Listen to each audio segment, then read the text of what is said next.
se llevó a cabo la visita del presidente de Ecuador, Guillermo Lasso, un banquero que compitió y que había sido pues prácticamente la cara visible del anticorreísmo, había sido uno de los principales opositores a la gestión de Rafael Correa en sus periodos, en sus mandatos, un banquero de Guayaquil,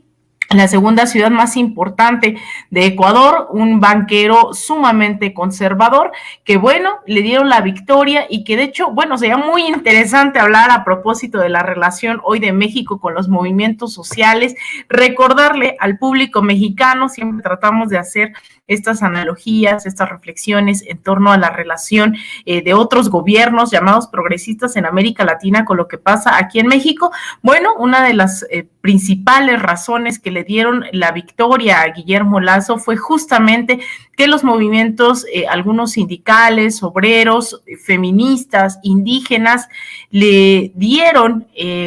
justamente la victoria, le dieron la espalda al correísmo, después de haberlos pues prácticamente criminalizado durante su gestión. Se criminalizó a la CONAIE, a la Confederación de Nacionalidades Indígenas del Ecuador, la organización indígena más grande de este país. En algún momento se les culpó de querer atacar de un golpe blando a Rafael Correa, a las feministas también en algún momento por plantear el tema del aborto, pues se les castigó dentro del partido en el poder en ese momento, Alianza País, y los movimientos sociales, al no verse identificados al final ya del correísmo con el movimiento encabezado en ese momento por Rafael Correa, pues deciden voltear hacia el centro, hacia la derecha, hacia opciones que en su momento también se presentaban como revolucionarias, también hay que decirlas, como el Pachacutic, un partido que era pues la institución, el partido político de la CONAIE, de la Confederación Nacional de las Nacionalidades Indígenas del Ecuador. La CONAIE era la organización y el Pachacutic, que era el partido, se presentaba como un partido ecosocialista, feminista, indigenista, y muchos y muchas voltearon a esta opción y se sumaron, ¿no?, en contra del correísmo.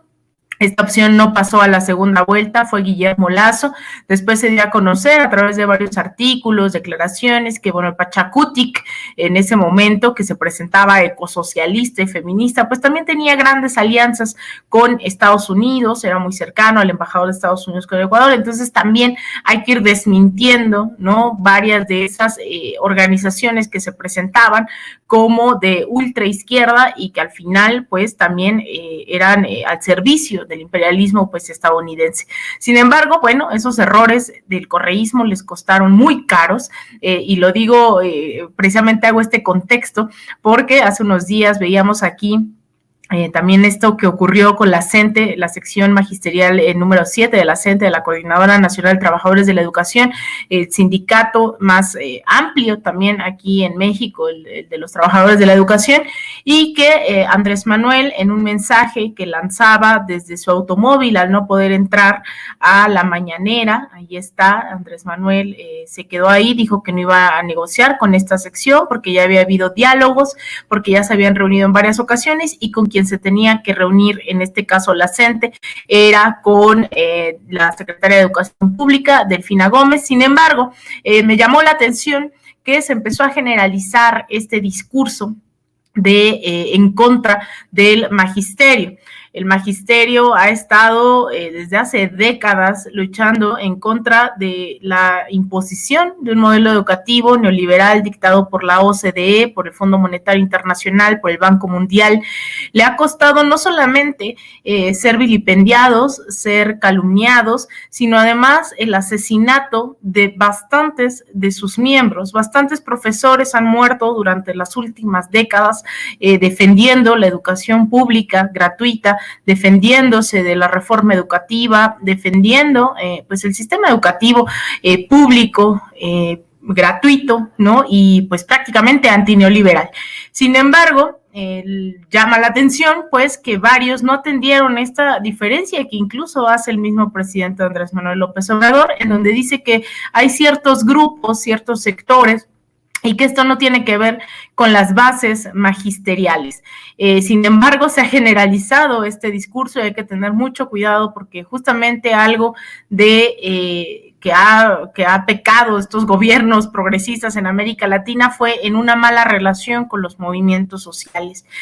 Sale un discurso generalizado en contra de la gente y yo decía qué tan rápido se olvida Nochistlán, en donde fueron asesinados justamente en Oaxaca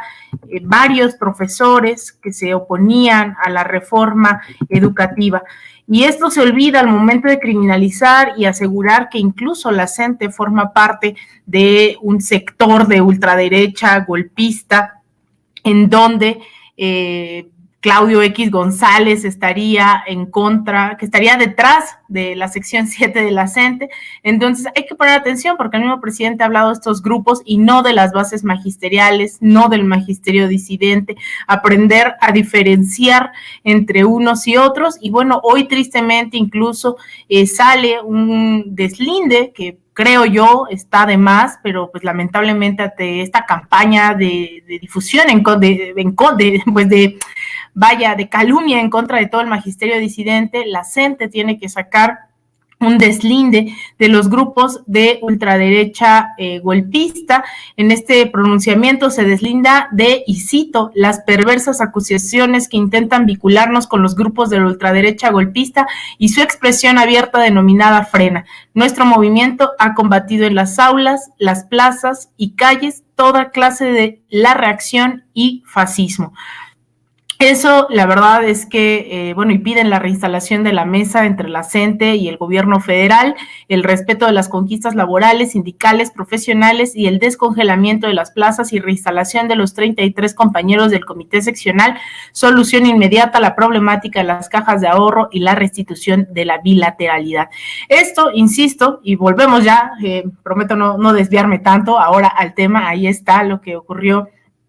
en ese día. Esto es muy importante porque si no hacemos estas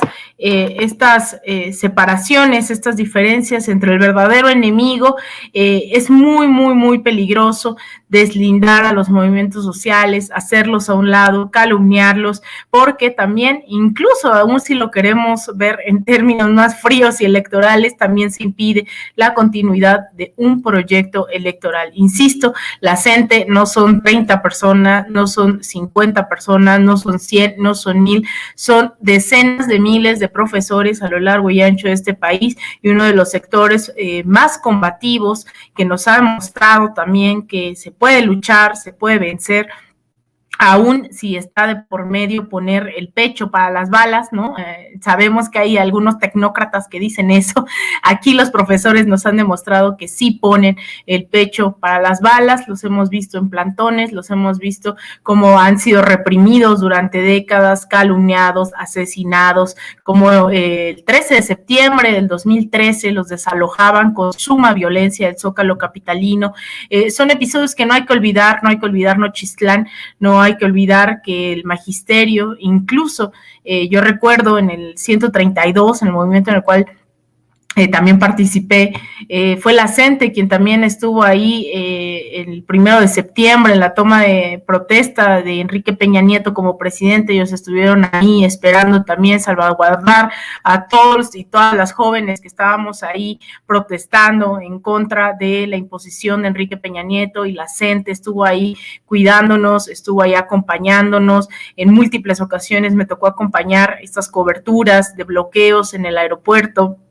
de bloqueos en las principales avenidas de este país, y ellos siempre han sido solidarios, siempre han acompañado las luchas populares en este país y han aportado a la vida democrática en México. Entonces eso hay que tenerlo claro, hay que tener memoria histórica, que es algo que hemos hecho y que hace unos días en la consulta popular, cuando hablábamos de los hechos que nos llevaban a organizarnos, pues también estaban todos estos agravios en contra del magisterio, en contra de las y los profesores que han venido resistiendo durante décadas y que no por unos grupos con ciertos intereses se tiene que calumniar, se tiene que atacar a un magisterio que ha resistido de manera digna durante varias décadas. Entonces, eso es, recordemos, bastante peligroso el empezar a calumniar movimientos sociales. Al contrario, hay que entender la complejidad de los mismos, entender las múltiples demandas. Y que bueno, yo les decía, ya en otras latitudes se les ha pasado factura, como en el caso de Ecuador, que al hacer justamente esto, pues el correísmo se quedó solo y llegó un presidente Guillermo Lasso, un banquero de derecha, conservador, que ahora viene a México a reforzar no temas de solidaridad, no temas como lo hemos visto con el caso de Cuba, con la relación con los médicos, las brigadas médicas, el tema de las vacunas. No se habla de la solidaridad entre los pueblos, se habla de tratados de libre comercio bilaterales, que está bien, al final eso beneficia también en cierto grado, no, a los pueblos mexicanos y ecuatorianos, pero no se habla en estos términos de cooperación y colaboración, sino de libre comercio, que también hemos visto las consecuencias del libre comercio en las últimas décadas bajo gobiernos neoliberales en la región. Bueno, dentro de los acuerdos que llegaron o que se anunciaron como parte de esta visita en el marco de los 200 años de la firma de los tratados de Córdoba, dijeron que se iba a revisar esta propuesta hecha por el presidente Guillermo Lasso de un acuerdo bilateral comercial entre México y Ecuador, y también recordemos, pues México durante varias décadas ha formado parte de múltiples organizaciones económicas, en este caso de tratados regionales, organizaciones regionales comerciales, financieras, como el caso de la Alianza del Pacífico, en la cual también forma parte gobiernos como Chile, como Perú, en ese momento, no ahora, un gobierno que se asume de izquierda y al cual están golpeando gravemente, como el del profesor Pedro, también que lo están atacando.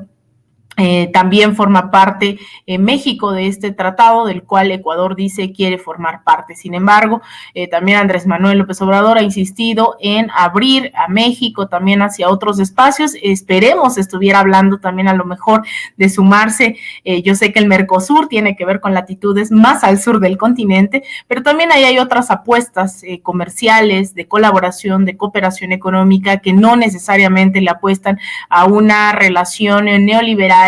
comercial, sino a tratados y acuerdos, ¿no? De colaboración, de coordinación, como el ALBA, la Alianza Bolivariana